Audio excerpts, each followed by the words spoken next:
What's up, guys? So we're here checking out every single one of the best rogue items in the game. These are all the rogue uniques for Diablo 4. Keep in mind, just heads up, these are all data mine. Things are subject to change, but let's go over all the best items that rogue can attain in Diablo 4. So starting right out, we have a one-handed dagger called Condemnation.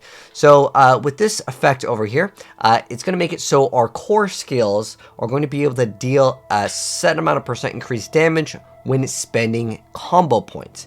Your skills using this weapon have a percent value to generate.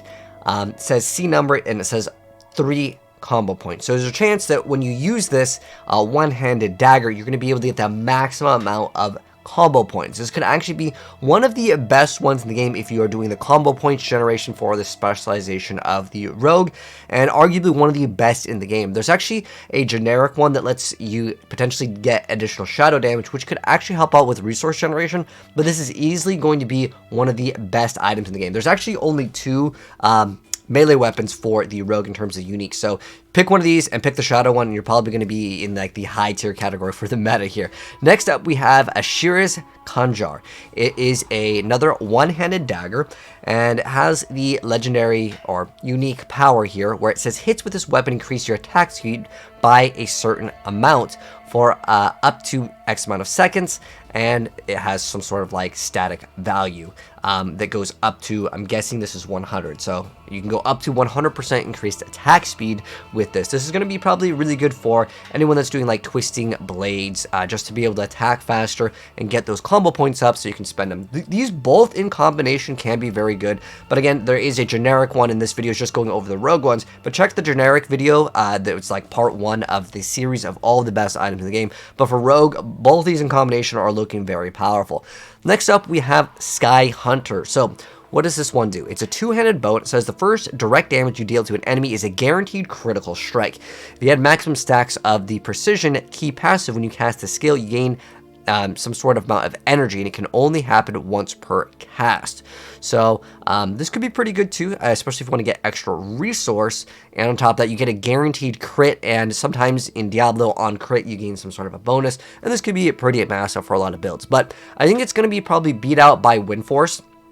I love the OG like Diablo references here. This is, I think it's been in the game since Diablo 1, 2, and 3. So Windforce is a 2-handed bow, and the thing that's very important with this is hits with this weapon have up to a affix value chance to deal double damage and knock back the target. Double damage in any video game. If you played PoE, it's one of the more sought after, like expensive stats in the game. For any action RPG, being able to deal double damage is just going to be so powerful. Now it does say hits with this weapon, so if you're doing like a twisting blades build, you might want to skip out and just go for Sky Hunter, because a lot of the powers should be able to work even if the weapon isn't equipped. However, Windforce specifically states hits with this weapon, so if you're going for a melee build, Sky Hunter or maybe even another legendary, it might be the better choice, but being able to potentially gain a lot of resource and guaranteed crit is still pretty dang good.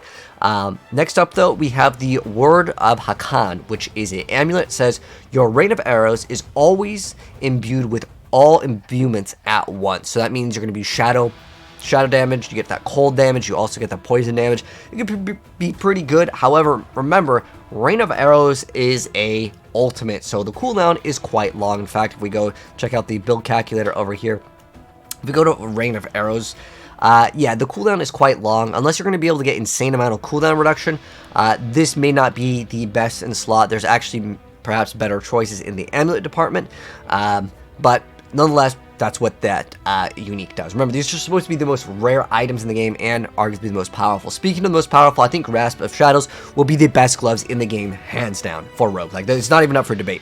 So what does Grasp of Shadow do?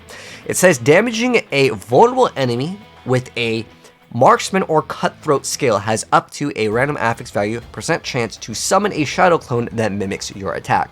So the base value for shadow clone in terms of like what it does for damage, it's 60%. There's another node that you can get to give it an additional 20, which gives you 80%. So it's an 80% more multiplier if you're damaging a vulnerable enemy with a marksman or cutthroat skill. Now if you go to the marksman or cutthroat skill, right now I just have marksman highlighted.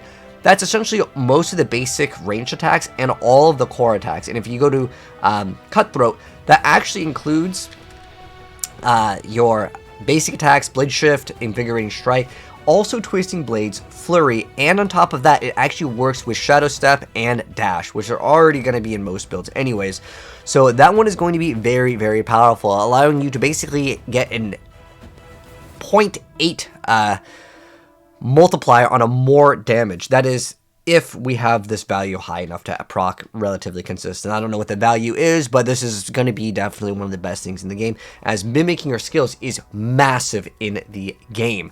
Alright, next up though, we also have Cowl of the Nameless. This is going to be a helm that says you gain increased lucky hit against crowd control enemies.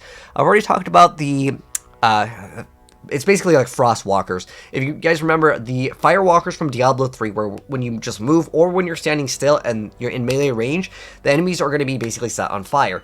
In Diablo 4, there are a pair of unique boots that will actually do a chill effect, and they take increased damage. If you combo this with Cowl of the Nameless, you just get increased lucky hit chance the whole time. And if you get extra lucky hit chance, already going to be able to get that extra vulnerability, and also apply that shadow clone. So Cowl of the Nameless is probably going to be a very sought after item as well.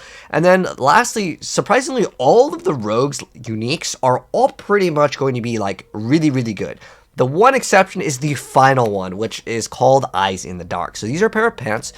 So how it works is it says, unless a boss or player, Death Trap will continue to rearm itself until it kills an enemy. However, its cooldown is increased by some value.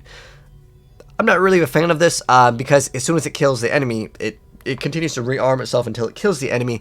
What is the real point of this? Because usually you want to take down, you know, stronger monsters with this thing, and it will keep on doing it unless it hits a boss or player, which would be the reason why you activate these traps, is to deal massive amounts of damage, not to kill some really small thing, and if it doesn't kill the small thing, it rearms. I just think it's a little bit disappointing. That's the way I personally see it, unless it's going to basically stack multiple charges on top of each other, and then at that point, it does become absolutely insane. If you guys haven't seen, I did make a video, it was like a YouTube Shorts, showing what happens when we stack your traps. Now, if this does work, okay, if it automatically stacks a bunch of traps, you can have up to 4 traps, then this could be absolute best in slot, like no question. But if you could only have 1 out, okay, and it's saying it rearms itself, I don't know if, again, that means that after it's activated, it reactivates, and it's just going to continuously activate the same one versus putting down multiple of the same traps stacking on top of each other, if that makes sense. Some of the wording here,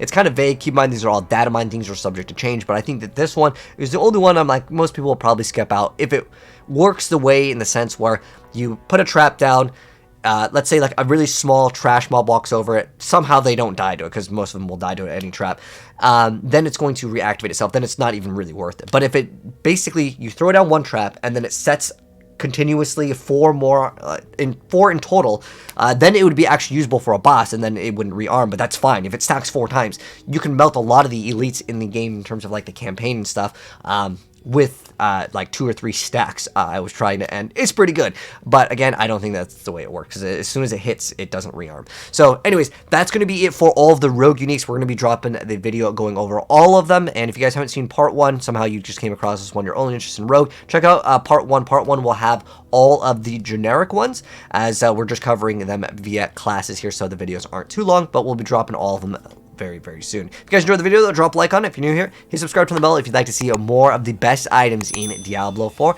and I'll catch you in the next video. Take care. Peace out.